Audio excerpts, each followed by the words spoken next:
হাথুরু সিংহে কি এই টিমটা থেকে বেস্ট আউটপুটটা নিয়ে আসতে পারছেন? আগের বারের হাথুরুকে আমরা যেমন দেখেছিলাম। না, আমার মনে হয় না যে আগের বার হাতুরু আর সাথে এই হাতুরুর মানে যে হাতুরু আমাদের পারফরমেন্স বের করেছে, হাতুরুর সময় হিসেবে আমরা দারুণ সাকসেসফুল ছিলাম। এবং আমি এখন সবাই আমাকে বলে, আমার সাথে বলে হাতুরুর মানে কোনো দ্বন্দ্ব আছে, যুদ্ধ আসলে কিছুই নাই। আমি তাকে দারুণভাবে রেসপেক্ট করি অ্যাজ এ কোচ। তার কোচিং অ্যাবিলিটি ওয়াজ এক্সিলেন্ট, তার প্ল্যানিং ওয়াজ এক্সিলেন্ট। বাট আমি সবসময় একটা কথাই বলি, যেটা মানুষ ভুল করে, ভুল বুঝে, আমি বলি তার ম্যানেজমেন্টের কথা। তার আগে ছিল, তার একটা ছিল যে সে এগ্রেসিভ ছিল, উইচ ইজ আই লাইক, যে রাগ করতো, হেরে গেলে একটু মেজাজ খারাপ করতো। কিন্তু এখন সেটার থেকে বেশি হয়ে তার ডিক্টেটরশিপ।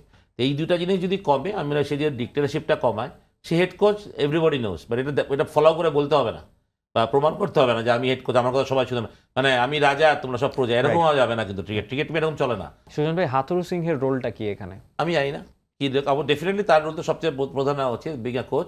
যে এবং আমার কথা হলো যে এগুলা সিলেক্টরদের প্রশ্ন করা উচিত যে আমি তোমাকে এই প্লেয়ারটা দিব, তুমি কি আসলে খেলাবা নাকি না খেলাবা।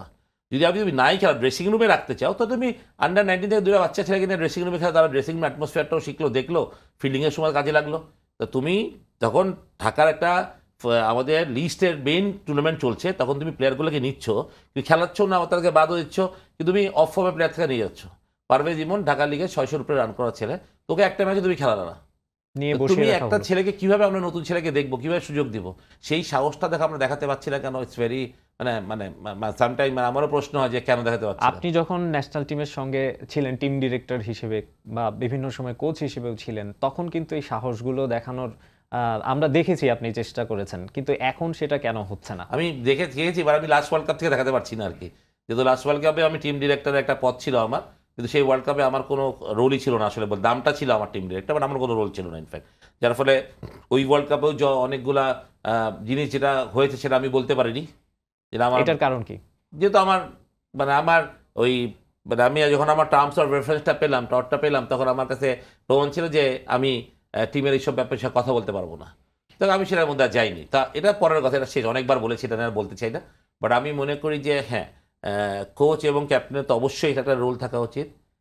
তাদের যে ডিসিশন মেকিংগুলা, যেমন আপনি যদি এইভাবেই চিন্তা করেন, আমরা ইউএসের সাথে যখন প্রথম ম্যাচটা খেললাম, এখান থেকে জিম্বাবুয়ে যখন আমরা খেলে গেলাম, Tanzid Tamim was the best player, মানে টপ ওপেনিংয়ে, ও যা ফর্মের প্লেয়ার। আপনি কি করলেন, আপনি আমেরিকাতে প্রথমেই ওকে ড্রপ দিলেন এবং ইউ প্লেইং, আপনি খেললেন একটা সিমার কম নিয়ে, যেটা বাংলাদেশ অনেকদিন খেলে না।